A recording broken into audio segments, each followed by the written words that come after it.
Welcome back to the channel for another video. Today we're here and we're going to be talking about Wrexham Football Club. Today I'm going to be bringing you sort of a roundup of everything that's happened at the club over the past week or so.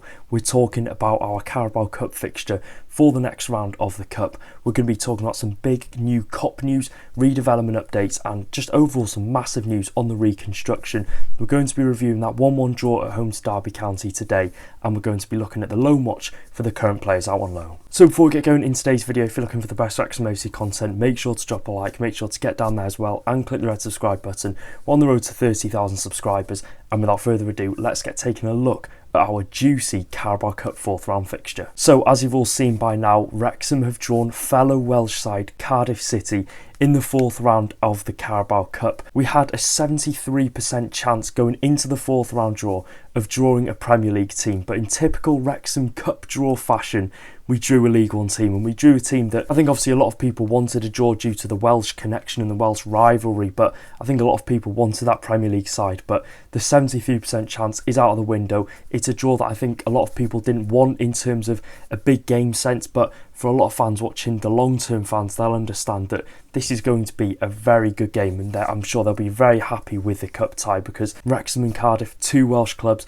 Cardiff now dropped down to League One. They've obviously been above Wrexham in the English pyramid for the past God knows how long. It's been a while since Wrexham leapfrogged Cardiff City in sort of the overall standings in the EFL. But if we're looking 21 years on from our last fixture against the Bluebirds, the Welsh rivalry is reunited with a game that has a lot up for stakes, because a win for either team progresses them through to the quarter-final of the Carabao Cup, and most likely a draw against a big Premier League team, because I do believe there's only 4 EFL teams left in the Cup: Wrexham, Swansea, Cardiff City, and I think it's Grimsby Town. There might be another one in there, but I'm pretty sure that's it. But for Wrexham's sense, in terms of going into this Carabao Cup game, one, it's a big game no matter who we'd have drawn, because there's a lot up for stakes. It's a 4th round game. It's a chance to reach the quarter-finals and get that massive Premier League tie, whether it be home at the racecourse or away at a big Premier League team.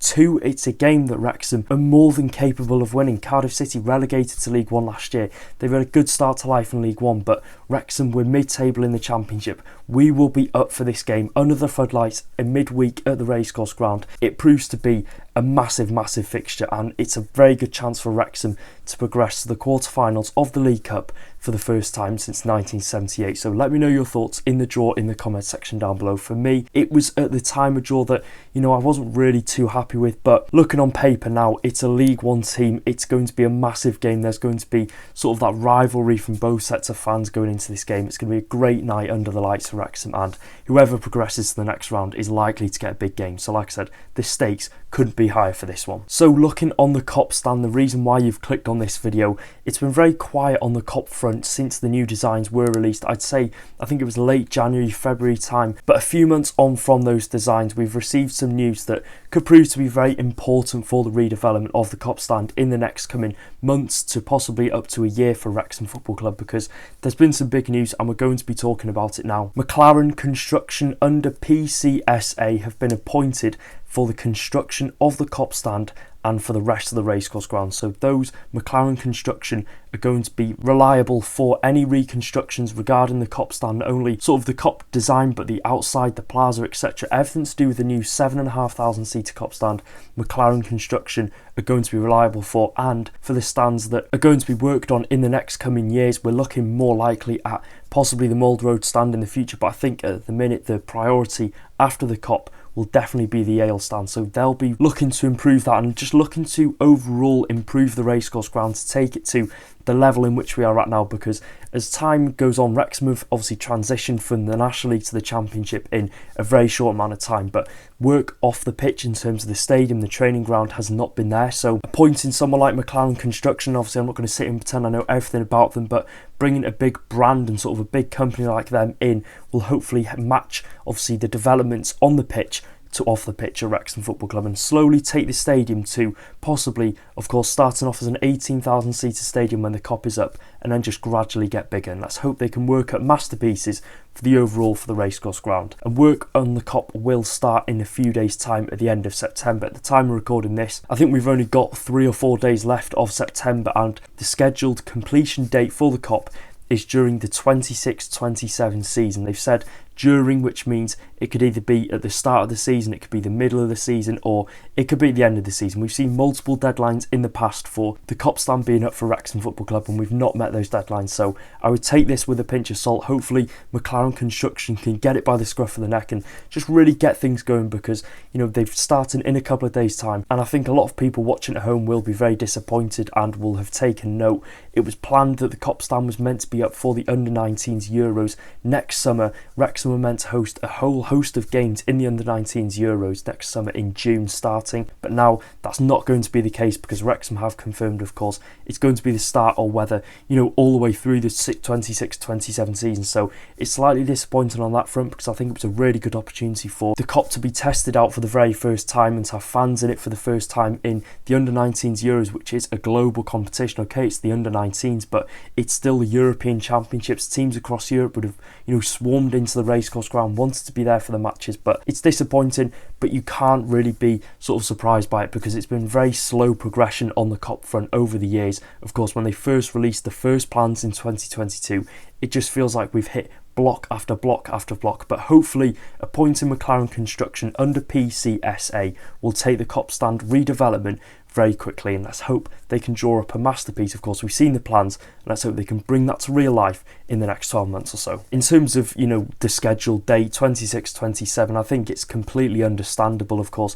we're just into the championship season now, but they've probably got about, I'd say, 12-13 months, might even take 14 months to get the new grandstand up for Wrexham. This will sort of feel like a massive stepping stone in the story of Wrexham Football Club and the rise of Wrexham Football Club up the leagues. Getting a grandstand like this in that will overlook sort of most of Wrexham, I think is going to be a big moment, and let's hope they can do it in a very short amount of time, which has been the case and what we've wanted for the past couple of years. So if we're looking at a loan watch now, we're going to be looking at our current loanees, starting with Super Paul Mullin. Mullin played a full 90 minutes last weekend in Wigan Athletics derby away at Bolton Wanderers. They lost 4-1. It was a game to forget, especially for Paul Mullin, the whole of the Wigan team, because they got battered on the day. I think it was 3-0 at half time, but Mullin scored a stunning consolation goal. He sort of got it on the edge of the box and curled it into the top left corner of the keeper's side. And, it was a really good finish. We saw glimpses of what he produced in a Wrexham shirt with that goal for Wigan Athletic. But he's followed up with a 2-0 home defeat to Wycombe Wanderers, where he came on for the final 10 minutes. Couldn't have an impact on the game. They lost out in the Carabao Cup. They lost out. I can't remember who Wycombe got, but, it was a chance for Wigan to progress to the next round. Mullin didn't play a big role in that. But also this weekend, I'm recording this on the Saturday, today he played 65 minutes, again in their 2-0 home defeat at home to Cardiff City. So it's disappointing for Mullin. Wigan have sort of, their form of late has been up and down, up and down. They started off really well, but they've had a couple of bumps in the road. Mullin, I think, now has got 4 goals in 13 games in a Wigan shirt. So, he's playing regular football. He's scored a couple of goals here and there. I'm sure he would have liked to have had maybe 6 or 7 on the board so far this season. But again, he's getting the game time, and I'm sure goals will just continuously go into the back of the net for Paul Mullin. Seb Revan. Now, Revan's consistently played the full 90 minutes for Burton since signing, and I think, the past 4 or 5 games he's really impressed. He's become one of the first names on the team sheet for Gary Bowyer at Burton Albion. I think I got it wrong in the last video. I said Nigel Clough.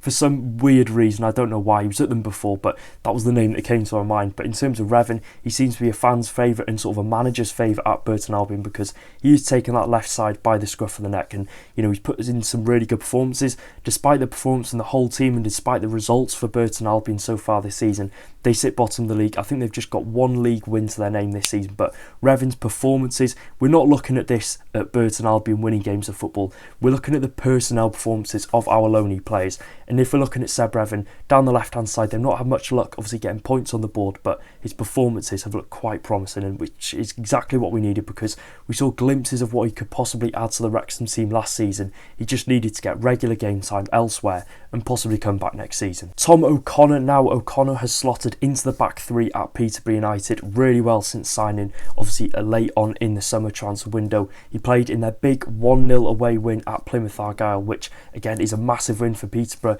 They're still at the bottom end of the table, so I think they got a good win against Wycombe, and going to Plymouth and getting 3 points as well for Tom O'Connor in that back 3, keeping a clean sheet against a former championship side last year. I'm sure he was very happy about. But today they suffered a really bad and heavy home defeat to Lincoln City. They lost 3-0. Tom O'Connor was playing in the back line for that game, so I'm sure he'll be disappointed on that front that, he's gone from keeping a clean sheet away at Plymouth, which was probably seen as a massive win for Peterborough and one of the biggest they could get all season, to then playing Lincoln City and getting 3 put past them in their own backyard. It's been, again, an inconsistent start for the Peterborough United team on the whole since Tom O'Connor has joined, but again, we need to see him playing week in, week out. We need to see him playing regular football to show that he is still part of the plans at Wrexham, and he's getting that under Darren Ferguson's Peterborough side. Jacob Mendy as well is also on loan at the Posh, and like O'Connor, Mendy has started in the win at Plymouth Argyle and recently at home to Lincoln City. Again, the results, we've just talked about it on Peterborough United's front, but Mendy personally, he's starting games of football. He was never going to get that at us this season in the Championship. He didn't get it last season in League One, so to see him playing, week in, week out for a League One side, okay, they're at the bottom end of the table, but he's showing himself in League One, and I'm sure he'll be happy that he's playing in a team that, okay, might not be doing too well, but a team that is going to be sort of aiming to get higher and higher up the table, and he is going to play a part in that over the course of the season. Mo Fowle's game time of late at Port Vale has been very limited, with him just playing 45 minutes of football over the past 4 games in league and cup competitions for the Vale. He was an unused sub in their game against Arsenal in the BIG Carabao Cup clash, which they lost 2-0, but on the whole, I don't think it's been a great start for Mo Fowle at Port Vale. I think he's got 2 goals to his name since signing on loan at the start of the season. I thought, personally for him, he was going to go to a team where he's going to play week in, week out, but he seems to be out of favour at Port Vale at the minute, which is disappointing. He's young. You can see the potential there. He can score goals. He's, a goal-scoring striker. He's a natural goal scorer at League 2 level and can possibly do it at League 1. But if he's not playing for Port Vale, then I don't know if Parky's going to look at this in this January transfer window and think, could we recall him and get him a better loan spell where he's going to get more game time? Because, like I said, he's still relatively young. This is the stage of his career now, especially if he's looking at his Wrexham future. He needs to be playing week in, week out, and he's not getting that at Port Vale at the minute, which, again, I'm sure he'll be disappointed.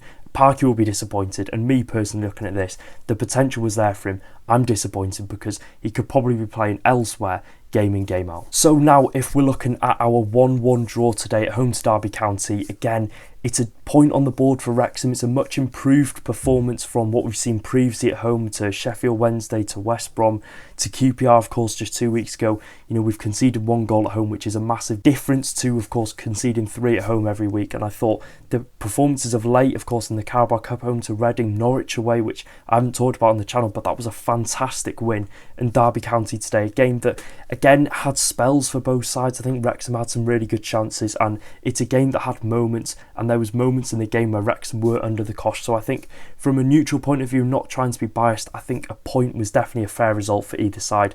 2 really good goals, that cross from Kabore into the box for O'Brien, who, you never expect to score a header, but he scored the header, and then Bren Brereton Diaz, goes to the opposite end of the pitch and puts a really good goal. I would say in the top corner it was slightly inwards a bit, but it's a fantastic strike from 25 yards out. Nothing we could do about that. 2 moments of magic in the game were obviously the deciding moments and got a point for either team.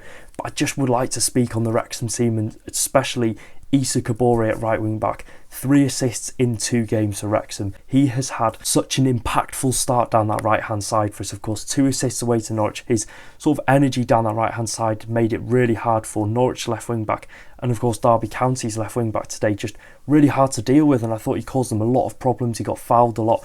He was constantly looking to put that cross into the box.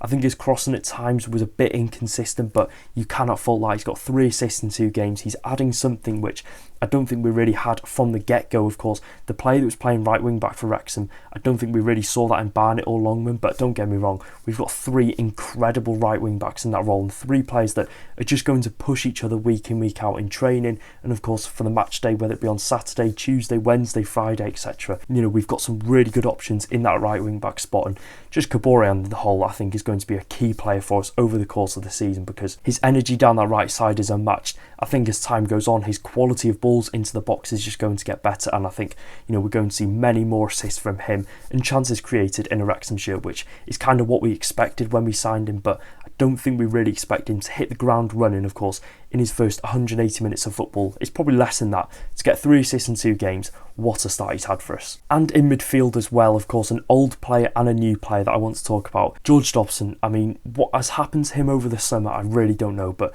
his performances in League One and his performances in the Championship are just a completely different player. You can see no similarities from the player we saw in League One, George Dobson, and the player in the Championship that we've seen for I'd say the majority of the games so far this season. I think his performances have been so consistent, and he just seems to be so much better on the ball. His passing's got better. He's sort of lost that erraticness in midfield. He just keeps the structure really well, and I think his personnel performances have just gone from here to here. Of course, he's obviously not going to be the best midfielder in the league, but in terms of first names on the team sheet, I think George Dobson has to be a shout because he genuinely hasn't put a foot wrong, and I'm glad Phil Parkinson hasn't just taken him out of the team for the sake of it, because we've signed players for multi-million pound. He is showing George Dobson why he should be one of the first names on the team sheet. His performances absolutely brilliant. And if we're looking at our new signing, Ben Sheaf as well, he's another player that's come in and hit the ground running, as soon as possible. He's come in, he's made that central midfield role his own, he's taken the spot off Matty James, and he's just a really good tackler, breaks up the play really well, he's good passing, and overall I think we've just signed a really good quality Championship player. Of course, he's still just getting up to fitness. I think that's why Matty James did come on, but we're going to get ourselves a really good player in Ben Sheaf if he can stay fit over the course of the season. And if we're looking up front for Wrexham, could we have possibly got 2 or 3 goals onto our score sheet? I think yes, if Kiefer Moore was more involved in the game. He was kept very quiet by the Derby County defence. Of course, it was him versus Dion Sanderson, and I hate to say it, I think Sanderson did get the better of him over the course of the game, and I think there is times for Wrexham, and I think there might be times over the course of the season and already with the games that we've played that we rely on Kiefer Moore's performances. If Kiefer Moore isn't firing, then the whole team struggled going forward. I don't think that is solely the case for Wrexham, but I think Kiefer Moore has probably the most important role in the whole team for us, and when he's being kept quiet and he's not providing the flick-ons for other players and providing that link-up play, I do think we struggle going forward, which is why I think we only scored 1 goal, and that sounds stupid because it's probably a good point going into this game. But Kiefer Moore, I think his performance today was very quiet. He got injured about 4 or 5 times. It was a dirty game. He was getting fouled a lot, so let's hope one of those 4 or 5 injuries that he sustained isn't going to be a serious one, because he gives us heart attacks week in, week out. 5 heart attacks in 1 game is just cannot happen. It cannot go on like this, can it? It can. Yeah, and I think overall the performances from both sides, I think both sides created a lot of chances. I think both sides could have easily had 2 or 3 goals to their name. A couple of good saves from Martha in that sort of sequence of play where Wrexham, nearly had that own goal scored. I think it was Johnston, the right back for Derby County. And Derby went up the opposite end of the pitch and had 2 consecutive shots on goal. Arthur made some really good saves, but overall I think there could have been more goals in the game, and at times the balls into the box from Wrexham weren't great, which is why I don't think we had many shots on goal from the crosses from the wing backs. But again, that can't be too much of a complaint, and I think it's a much improved performance from what we've seen in the past couple of home games for Wrexham. So it's big steps in the right direction, and probably a point. I'm not going to moan too much because it's a point on the board in a very competitive league against a very competitive side. So we'll take the point and we'll move on to Leicester, which is going to be a massive, massive game. So let me know your thoughts on the game in the comment section down below, and if you did enjoy, make sure to drop a like and make sure to get down that and click the red subscribe button if you're looking for the best Wrexham content. And until the next video, take care guys, up the Championship Reds.